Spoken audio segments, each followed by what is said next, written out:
நாடாளுமன்ற தேர்தல் முடிவுகள் வெளியானதும் ஜூன் 2வது வாரத்தில் சட்டப்பேரவை கூட வாய்ப்பிருப்பதாக தகவல் வெளியாக இருக்கிறது. விவரங்களை செய்தியாளர் பாஸ்கரன் வழங்கிக்கலாம். பாஸ்கரன் வணக்கம். இது தொடர்பான முழு விவரங்களை பதிவு பண்ணுங்க பாஸ்கரன்.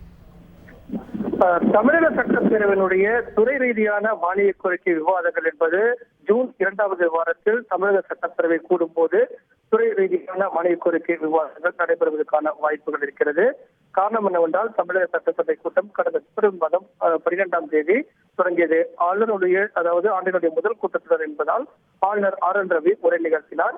அரசு தயாரித்து கொடுத்த உரையை படிக்காமல் 2 நிமிடங்களில் தனது உரையை முடித்தார்.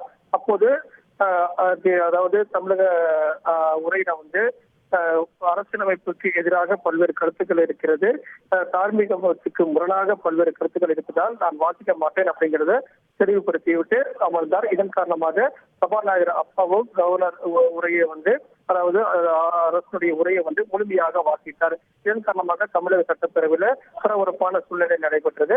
அதற்கு மறுநாள் ஆளுநர் உரைக்கு நன்றி தெரிவிக்கும் தீர்மானத்தின் மீது விவாதங்கள் நடைபெற்றது. தமிழக பட்ஜெட்டும் தாக்கல் செய்யப்பட்டது. அதே போல வேளாண் பட்ஜெட்டும் தாக்கல் செய்யப்பட்டு விவாதங்கள் நடைபெற்றது.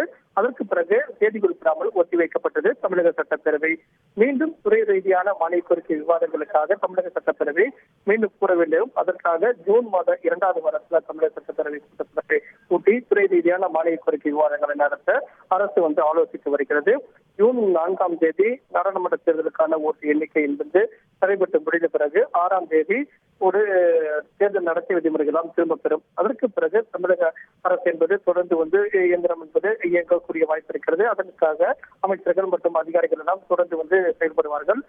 அதற்காக தேர்தல் ஆணையத்தினுடைய அனுமதி எல்லாம் பெற வேண்டிய அவசியம் இல்லை. தேர்தல் நடத்தை விதிமுறைகள் திரும்ப பெற்ற பிறகு எப்போதும் போல அரசு இயங்கலாம். இதற்காக தான் தமிழக சட்டப்பேரவை என்பது கூட்டத்தொடர் என்பது கூடுவதற்குண்டான அலுவலக குழு கூட்டம் என்பது நடைபெறும். அலுவலக குழு கூட்டத்தில் தமிழக சட்டப்பேரவை கூட்டத்தொடரை எப்போது நடத்தலாம் என்பது குறித்தான அதிகாரப்பூர்வ அறிவிப்பை சபாநாயகர் அப்பாவு அவர்கள் வெளியிடுவார். முழு விவரங்களுக்கு நன்றி பாஸ்கர். செய்திகளை உடனுக்குடன் தெரிந்து கொள்ள உடனே சப்ஸ்கிரைப் பண்ணுங்க.